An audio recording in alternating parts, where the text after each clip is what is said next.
저희가 오늘 함께 나눌 말씀의 제목은 참된 샬롬. 우리가 많이 쓰는 말이죠. 참된 샬롬, 평안, 안녕, 평강. 이 참된 샬롬은 어떻게 우리가 가질 수 있을까요?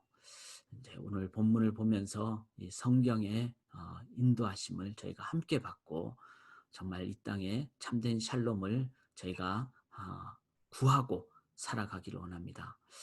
제가 제목에도 나눴듯이 가장 아름다운 말이죠. 샬롬. 어, 그렇지만 실제로 우리의 삶에서는 가장 갖기 힘든 말이 샬롬입니다. 많이 쓰지만 실제로는 쉽지 않은, 모두가 샬롬을 원하는 세상입니다. 그런데 지금 세상은 쉽지 않은, 샬롬이 없는 듯하게 보이는 그런 세상인 것은 사실입니다. 왜 그렇죠?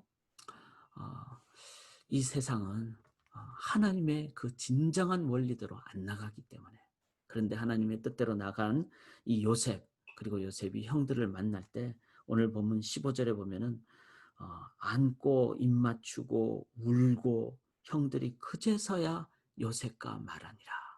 그제서야 요셉과 말할 때, 이때까지 형들은 마음이 아마 20년 동안 힘들었을 것이고, 또 기근 2년 동안에도 힘들었을 것이고, 또 요셉 앞에 와서 오고 가는 과정 속에 시므온도 붙잡혔고 베냐민도 데려와야 되고, 이 모든 속에 샬롬이 없었습니다. 얼마나 힘들었겠습니까? 그런데 그제서야 이제 입 맞추고 안고 울고 함께 말하는 샬롬이 이루어졌습니다. 그 과정까지가 중요합니다. 이 샬롬이 이렇게 이루어지니까 얼마나 좋습니까? 그런데 화해의 과정이 없이는 결코 이룩되지 못한다는 그 과정을 우리가 오늘 함께 나누기를 원합니다. 그래야 되는 이유가 지금 바이러스로 거의 7개월, 8개월 됐죠.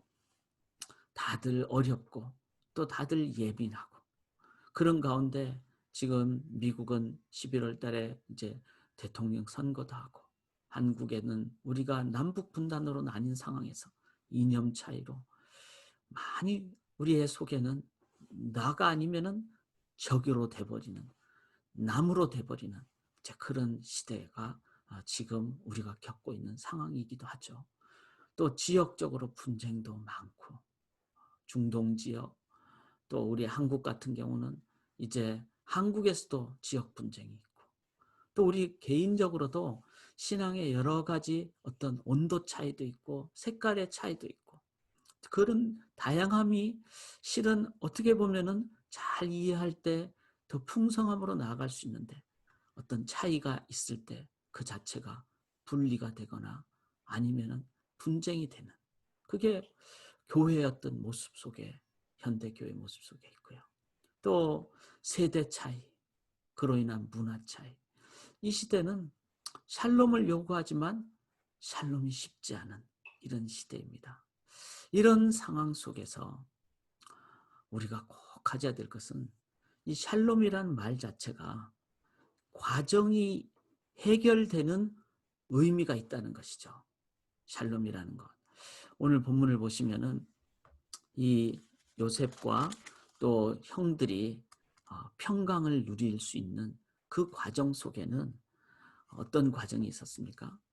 우리가 유다, 어제 우리 이용호 장로님께서 말씀 나눠주셨듯이 유다가 참 이기적인 사람이었고, 또 동생 팔자고 그러고, 그리고 참 가정적으로 참 그 어려운 가정이었잖아요. 며느리와의 관계 뭐 이런 모습. 그런 유다가 이제 베냐민을 데리고 가야 되는 상황 속에 아버지 야곱한테는 나를 담보로 삼으라고 그러고, 그리고 이제 요셉 앞에 딱 섰을 때는 이 유다가 뭐라고 그랬죠? 44장 33절에 그 아이를 대신하여 머물러 있어 내 주의 종이 되게 하시고, 자기를 담보 삼으라는 거예요. 그러니까 유다는 아버지께도 요셉에게도 자기가 예수님의 어떤 그 중보 역할을 하는, 그런 자기를 담보로 삼는, 대속물로 주는 그런 유다의 변화를 실은 요셉이 보고 있잖아요. 그러니까 사람의 그 어려움, 부족함이 있지만 저는 유다를 보면서 많이 은혜를 받습니다. 유다가 부족하지만 유다도 하나님의 은혜를 체험할 때, 인도함을 받을 때 변화가 되는 그 변화의 과정이 있을 때, 그 다음에 또 이런 상황 속에서 이 요셉이 오늘 본문에 읽어보니까 2절에 다 물러가게 하고 큰 소리로 울었다 그랬어요. 얼마나 컸으면은 바로의 궁정 애굽 사람에게 들렸다 그랬어요. 근데 이 출발이 무엇이었죠? 이 유다가 변화됐기 때문에 나를 담보로 삼으라는 그 얘기를 들었을 때, 이제는 이 형들 자기의 어떤 갈등과 어려움 부분이, 요셉도 이제는 누그러지게 되고 또 이제는 때가 됐다는 마음도 들게 되고, 이랬을 때 요셉인들 인간이었기 때문에 처음부터 끝까지 막 그냥 신처럼 그러지 않았죠. 여기서 대성통곡했다는 것은 뭐죠? 요셉이 그만큼 마음이 어려움도 있었다는 겁니다. 우리가 마음 어려운 그 부분을 해결될 때 내 감정적인 부분도 해소가 돼야 됩니다. 그래서 울고 싶을 때 막 울 수 있는 상황이 돼야 돼요. 울 수 있는 사람도 있어야 돼요. 그 사람 앞에서는 그냥 내 아무것도 가리지 말고 그냥 울어도 되는 사람, 그런 사람 있잖아요. 그런 사람이 될 때 우리들은 내 감정이 해소가 되기도 하고, 그냥 쉽게 샬롬이 오지 않습니다. 유다의 어떤 변화의 모습, 또 형들이 회개를 하는 모습, 요셉도 자기 마음을 털어놓는 그런 감정의 어떤 해소의 모습. 그런데 또 어떡합니까? 45장 4절 끝에 보면은 형들을 향해서 요셉이, 나는 당신들의 아우 요셉인데 당신들의 애굽에 팔은 자다. 어떻게 이렇게 표현하기 쉽지 않잖아요. 당신들이 팔지 않았습니까? 라는 사실. 그런데 이것까지 드러날 때, 진실이 드러날 때 그 속에 참된 회개가 있는 거죠. 근데 드러내면서 당신들 감옥으로 그리고 죽이겠습니다, 이런 게 아니라, 그렇게 드러났을 때 용서와 함께 가는 그 상황이 될 때 형들은 진짜 회개가 일어나게 되고, 진짜 회개가 일어나면 그 속에 이제 마음의 평강이 있으니까 또 화해가 일어나는 샬롬이 있는 거죠. 이런 상황 속에 요셉이 자기가 자기의 뜻으로 이렇게 하지 않았습니다. 근심하지 마십시오. 하나님께서 나를 당신들보다 먼저 보내셨습니다. 그리고 6절에 7절에 하나님이 큰 구원으로 당신들의 생명을 보존하고 나를 당신들보다 먼저 보내셨고, 8절에 그런즉 나를 이리로 보내신 분은 당신들이 아니요 하나님이십니다. 이렇게 하나님의 주권과 섭리를 요셉은 믿음으로, 하나님을 의지함으로 갖게 됐을 때 형들의 어떤 마음의 그런 안갚음이나 마음의 섭섭한 마음 다 하나님 안에서 이 부분이 해소가 되는, 하나님 앞에 설 때는 다 누그러뜨려지는 거죠. 그리고는 8절 이런 말씀까지 하죠. 그 온 집의 주로 삼으시며 나를 바로에게 아버지로 삼으시고.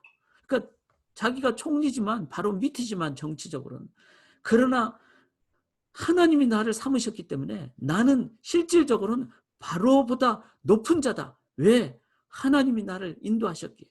그러니까 담대하고 당당하고, 이게 바로 우리 예수 믿는 자가 갖는 그 하나님 주시는 담대함입니다. 그 누구 앞에서 나갈 수 있는. 왜? 나는 하나님을 의지하기 때문에. 이렇게 되니까 이제는 우리가 읽은 14절 15절을 보면 요셉이 베냐민의 목을 안고 울고, 서로 목을 안고 울고 형들과도 입 맞추고 안고 울고 서로 말하게 되는 이 가족 공동체가 이제는 진짜 가족이 되는.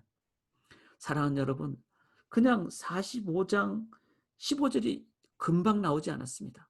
1절부터 14절까지 실은 그 전부터의 이 모든 과정을 통해서 이제 비로소 샬롬이 있게 됐습니다. 샬롬이라는 말은요, complete, 완전해지다, 이런 말입니다. 그러니까 진짜 평안이 임하는 거죠. 근데 그 말의 그 동사형은 실람이라는 말인데, 지불하다, 빚을 갚다라는 겁니다. 즉 그냥 평강이 임하는 게 아니라 누군가가 지불하고 빚을 갚아줬기 때문에. 우리는 하나님과 샬롬이 없었잖아요. 죄인이고 하나님과 샬롬이 없으니까 사람끼리도 바이러스로, 이념으로, 지역 분쟁으로, 신앙의 색깔 차이로, 세대 차이로, 문화 차이로 우리는 하나님 없으면요, 우리의 다른 것 때문에 다 샬롬이 없이 그 안에서 괴롭고 힘들고 갈등이 일어납니다. 그런데 그 안에 예수 그리스도께서 우리 위해서 대신 죽으시고 십자가의 값을 치러주시니까 하나님과의 그 값이 해결되니까, 대속되니까 샬롬, 컴플리트, 온전해지는. 그래서 하나님과 연결되니까 진짜 평강이 임하다. 여러분, 하나님과 연결되니까 평강이 바로보다 위에 있는 자가 되는 것이죠. 그렇게 될 때, 바로 그 신람이 일어날 때, 바로 진정한 샬롬. 샬롬은 어디서 옵니까? 예수님의 십자가 안에서만 이루어집니다. 예수님이 대신 갚아줬기 때문에. 그래서 이사야서에서 제일 중요한 구절이 다윗의 장막에 인자함으로 왕이 메시아를 가리키죠. 그 메시아는 사랑으로, 그런데 정의와 공의를 행하시는. 정의와 공의만 있으면 다 죽어야 돼요. 정의, 공의 없이 인자만 있으면 소위 말해서 스포일 됩니다. 값싼 은혜가 되죠.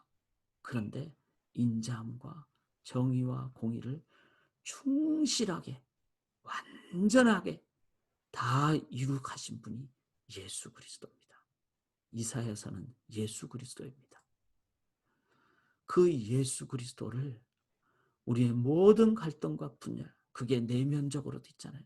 연예인들도 괴로우니까 참 극단적인 선택을 하게 되고, 그 내면에 평강이 없을 때 우리가 연예인들 볼 때마다 우리들이 기도하고, 또 분쟁이 있는 곳을 볼 때마다 우리가 기도하고. 그래서 오늘 저는 이 적용을 함께 나누기를 원합니다. 우리가 어떻게 샬롬을 주겠어요? 우리도 샬롬이 없는데. 그런데 이 모든 상황 속에 십자가가 있도록 우리가 할 수 있는 것은 예수 그리스도의 이름으로 기도하실 때, 신문 보시면서 분쟁이 있는 것을 볼 때마다 기도하시고, 내 마음에 내적으로 갈등이 있을 때마다 기도하시고, 사람과의 관계가 어렵다면 그 관계 속을 예수님이 함께 하시도록 기도하시고, 우리 예수 믿는 자가 우리 힘이 아니라 예수의 이름을 의지하며 기도하실 때, 그때 우리들은 그 예수님의 평강이, 샬롬이 예수님의 능력으로 임하게 될 줄 믿습니다. 내 안에 예수님이 먼저 계시도록, 그렇게 우리 참된 주님만을 의지하심으로 우리 성도님들의 삶에 샬롬이 임하고 이 세상에 샬롬을 선포하시는 우리 소망의 성도님들 되시기를 주님의 이름으로 간절히 기원합니다. 오늘 이 찬양을 제가 하기보다는요, 오늘 기도를요, 이 주님 주발 앞에 무릎 꿇고 주의 사랑 앞에 내가 엎드리는데 주님의 옷자락을 만지며 두 발을 내 머리로 씻기고 주님의 발에 입 맞추는, 저는 이 찬양을 들을 때마다, 부를 때마다 너무 눈물이 납니다. 왜냐하면 내 삶에 주님이 계셨을 때만이 진짜 평강이 오더라고요. 예수의 이름 의지할 때만이 진짜 위로가 되고 해결이 되고 능력이 되더라고요. 그래서 세상에 주님 아니고서는 안 되는 것을 제가 너무나 많이 체험하니까 주님 다시 만날 때 저는 진짜 주님 발 앞에 엎드리고 그 발 앞에 입 맞추고 그 발 붙잡고 너무 기뻐서, 감격해서 눈물 흘리게 되는 그날을 생각하니까 위로도 되고 기대도 되고 그렇습니다. 이 찬양이 좀 어려워요. 그래서 오늘은 우리 기도를요, 이렇게 좀 하기를 원합니다. 이 찬양을 한번 여러분들이 들으시면서, 보시면서 개인 기도로 그렇게 나아가시면 좋겠습니다.